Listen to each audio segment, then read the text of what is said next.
नमस्कार दोस्तों।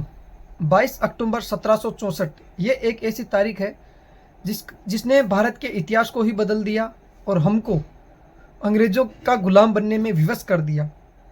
तो हम आज बात करेंगे बक्सर के युद्ध के बारे में। 22 अक्टूबर 1764 में ये युद्ध लड़ा गया था। इस युद्ध में एक तरफ अंग्रेज़ थे तो दूसरी तरफ बंगाल के नवाब मीर कासिम और अवध के नवाब सुटाउदौला और मुग़ल सम्राट आलम शाह की एक संगठित सेना थी।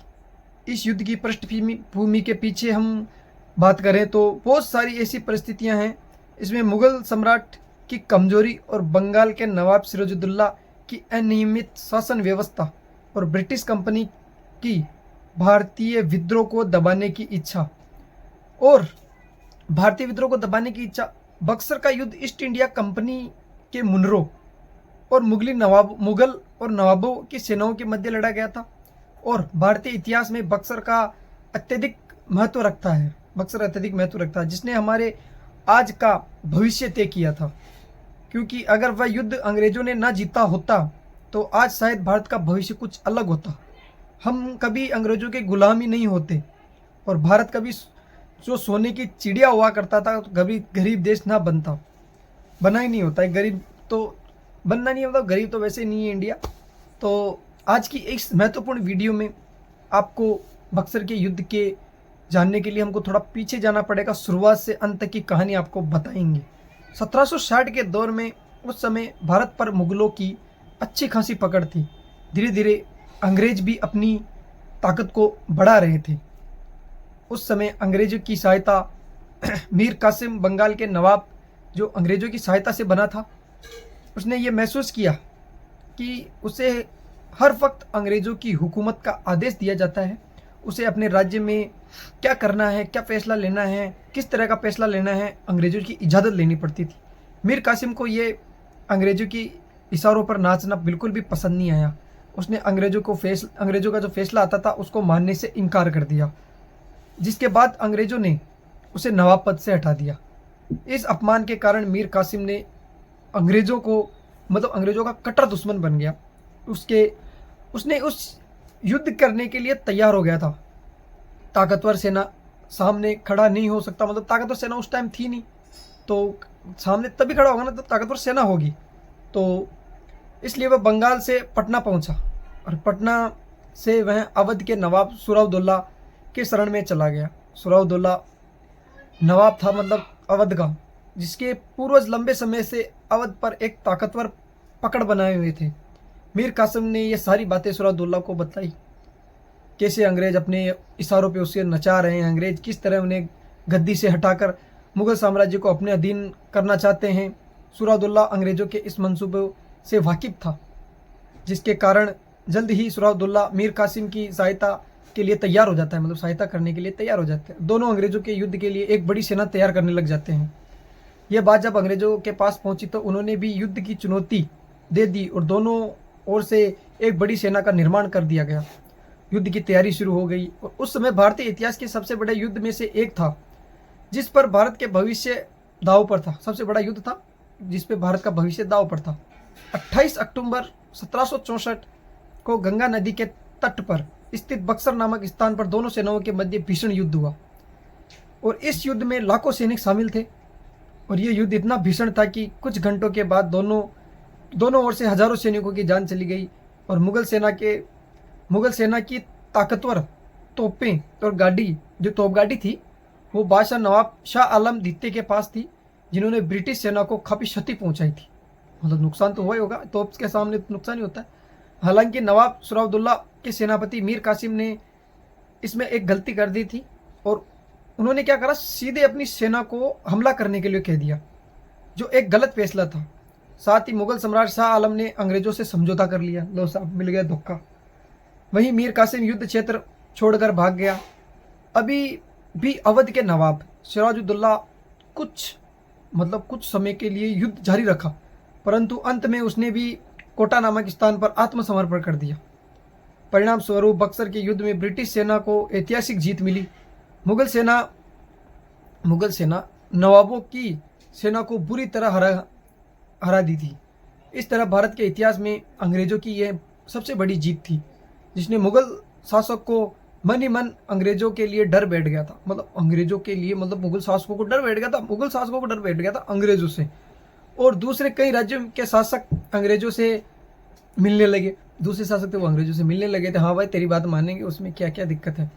ऐसे धीरे धीरे चलते चलते अंग्रेज मजबूत होते गए, उन्होंने एक समय बाद पूरे भारत को अपने अधीन कर लिया।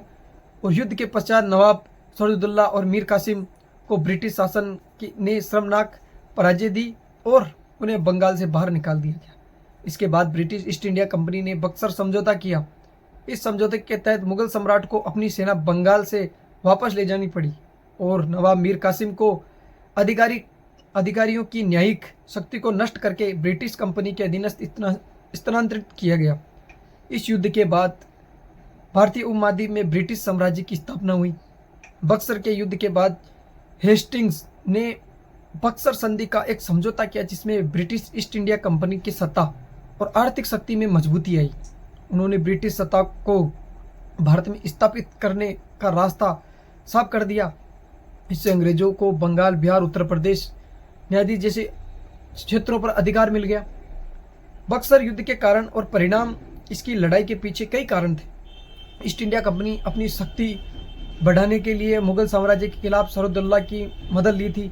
मुगल सम्राट के पास बहुत ही कम सेना थी और उन्हें इस स्थिति में इंग्लैंड की बाहरी सहायता की जरूरत थी, इसलिए उन्होंने अंग्रेजी सेना का सहयोग किया। बक्सर के युद्ध के समय ईस्ट इंडिया कंपनी के बाद बहुत सारे भारतीय सिपाही थे जो भारत की लड़ाई की स्थितियों को समझते थे और मुगलों की कमियों को भी जानते थे। कहते हैं ना, कमियां जानेगा तो हारेगा। इसके अलावा अंग्रेजों के पास कई विदेशी हथियार भी थे जिन्होंने भारत में पहले प्रयोग ही नहीं लिया गया था, जैसे आधुनिक बंदूकें, बम, बारूद जो अंग्रेज इंग्लैंड से लाए थे। जबकि मुगल सेना के पास पुराने हथियार, घोड़े, हाथी। युद्ध की शुरुआत में ईस्ट इंडिया कंपनी की सेना ने तेजी से आगे बढ़कर मुगल सेना को मात दे दी और लड़ाई के दौरान मुगल सेना थी को जो सरदुल्ला थे, सेना के बीच तनाव उत्पन्न हुआ। उस समय एक अंग्रेजी दूत राम नारायण ने मुगल सेना को इंग्लैंड की सहायता की घोषणा की, जिसके परिणाम स्वरूप युद्ध से हटने का आदेश दिया गया। यह निर्णय महत्वपूर्ण था क्योंकि इससे मुगल सम्राट शाह आलम की सेना का मनोबल तोड़ा गया और मुगल साम्राज्य ईस्ट इंडिया कंपनी से सहायता मिलने का मौका मिला। युद्ध के पीछे कई कारण थे, परंतु यह समझौता मुख्य भूमिका निभा रहा था। बक्सर के युद्ध के बाद ब्रिटिश ईस्ट इंडिया कंपनी ने उत्तर प्रदेश, बिहार, बंगाल के कई भागों को अपने नियंत्रण में ले लिया। इस कंपनी का शासक भारतीय राजनीति, अर्थव्यवस्था पर प्रभाव डालने लगा। बक्सर युद्ध के बाद मुगल साम्राज्य ने अपनी सत्ता खो दी थी।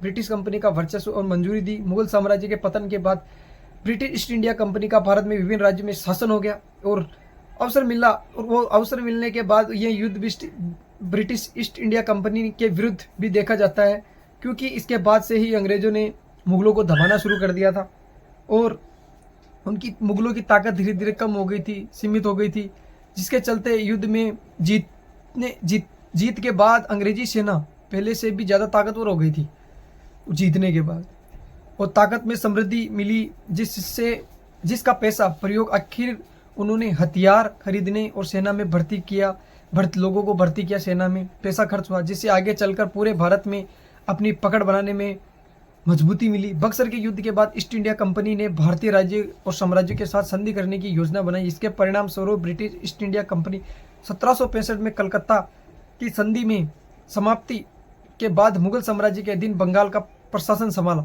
और इसी तरह राज्य को अपने अधीन लेते हुए अंग्रेजों ने धावा बोलते चले गए और 1850 के आते आते अंग्रेजों ने पूरे भारत पर ब्रिटिश राज लागू कर दिया। अब भारत में अंग्रेजों के खिलाफ लड़ने वाले बहुत कम ही बचे थे।